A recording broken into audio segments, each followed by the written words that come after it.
আসসালামু আলাইকুম, সবাই কেমন আছেন? আলহামদুলিল্লাহ আমি অনেক ভালো আছি। আরেকটি নতুন ভিডিও নিয়ে শেয়ার করার জন্য চলে আসলাম।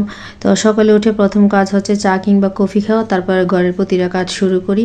তো আজকে চা খাবো না, আজকে একটু কফি খেতে ইচ্ছে হলো, সেজন্য আগে আমার জন্য 1 কাপ কফি বানিয়ে নিতেছি। তো কফিটা খেয়ে তারপরে ঘরের সব কাজ শুরু করব।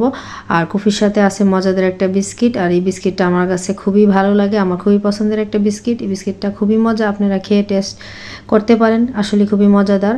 আর এখানে আমি আজকে খিচুড়ি রান্না করবো। আর শীতকাল মানেই খিচুড়ি, আবার বৃষ্টির দিন আসলেও খিচুড়ি, আসলে এই দুইটা কম্বিনেশনে খিচুড়ি আসলেই ভালো লাগে খেতে। তো এখানে খিচুড়ি, আমি বিফ খিচুড়ি আজকে রান্না করতেছি। তো এখানে কিছু কাঁচামরিচ দিয়ে দিছি। তো আমার খিচুড়িটা প্রায় হয়ে আসছে।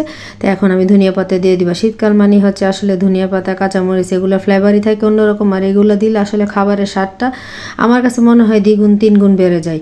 আর সাথে আমি একটু ঘি দিয়ে দিতেছি।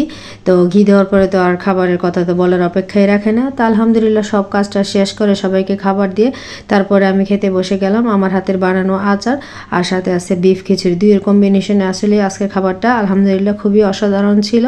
তো আর কি, আজকে রান্নাগুলো কেমন লাগছে আর খিচুড়ি কার কার খুবই পছন্দের খাবার, সবাই অবশ্যই কমেন্ট করে জানাবেন। তো এখন আমি খাওয়া দাওয়া শেষ করব। সবাই ভালো থাকবেন, নিরাপদে থাকবেন, অবশ্যই সুস্থ থাকবেন। আল্লাহ হাফেজ, আসসালামু আলাইকুম।